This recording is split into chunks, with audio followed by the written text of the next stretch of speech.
eksperimennya itu koin pusing. Baik, sebelumnya di sini saya sudah menyiapkan alat dan bahannya.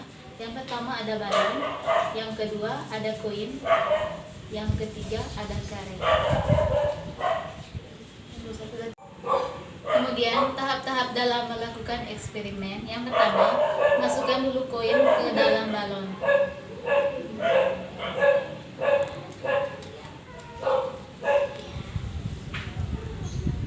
Kemudian tiup balonnya sampai mengembang.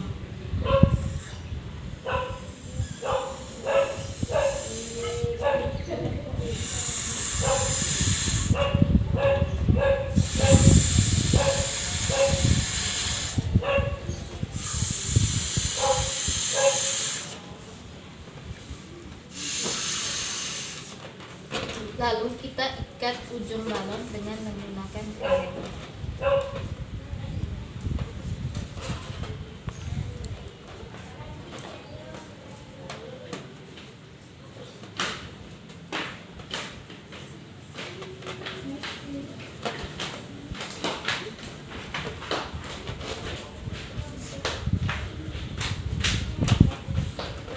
Setelah diikat, tangan kanannya pegang di ujung balon. Pastikan logamnya berada di ujungnya. Kemudian kita putar sedikit.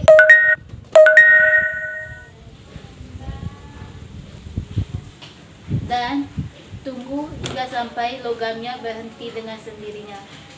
Kurang lebih 30 detik. Nah, seperti ini.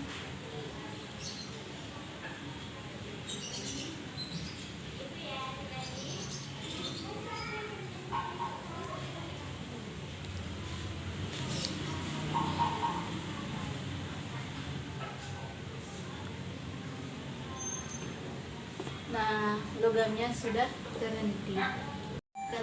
Nah, kenapa koin atau logam yang ada dalam balon bisa muter? Karena adanya gaya sentrifugal, yaitu gaya yang mendorong satu objek atau benda ke pusat lingkaran.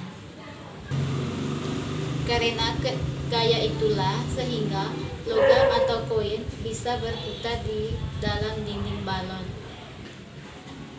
Setelah balon berputar, maka logam atau koin akan tetap berputar pada beberapa saat. Nah, karena adanya gejala yang menunjukkan inersial atau kelembapan. Kelembapan suatu benda yang tetap diam akan cenderung diam, sedangkan benda yang bergerak akan terus bergerak. Nah, begitupun yang terjadi pada logam dan balon.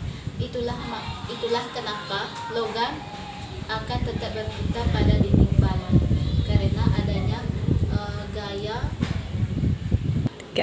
sentrifugal. Kemudian ada 3 dimensi sains, yaitu yang pertama dimensi sikap, yang kedua dimensi proses, dan yang ketiga ada dimensi produk. Nah, dimensi sikap dalam eksperimen ini yaitu melatih kefokusan anak, melatih kesabaran anak, di mana anak dilatih kesabarannya menunggu koin atau logamnya untuk berputar dengan sendirinya di dalam dinding balon. Kemudian ada yang kedua proses. Anak bisa melewati berbagai tahap dalam melakukan eksperimen, dari menyiapkan bahan sehingga logam atau koinnya bisa berputar. Yang ketiga sikap, yaitu anak dapat mengetahui fakta-fakta bahwa ternyata koin atau logam bisa putar dalam waktu beberapa detik di dalam dinding balon. Itu karena adanya gaya sentrifugal, yaitu gaya yang mendorong benda atau objek menjauhi pusat lingkaran. Kemudian yang terakhir, aspek-aspek perkembangan yang dapat dikembangkan dari eksperimen ini. Yang pertama, dapat melatih kesabaran anak. Yang kedua, meningkatkan daya ingat pada anak. Kemudian yang ketiga, aspek perkembangan bahasa. Anak dapat menyebutkan kata balon, dan juga anak dapat mengenalkan mata uang. seperti yang ada pada koin atau uang logam tadi. Kemudian anak juga dapat mengenal warna. Baik teman-teman, itu saja video eksperimen dengan tema balon tadi, yaitu nama eksperimennya itu koin putih. Jika ada kesalahan, saya mohon maaf dan selamat mencoba, semoga bermanfaat. Saya ucapkan sekian dan terima kasih.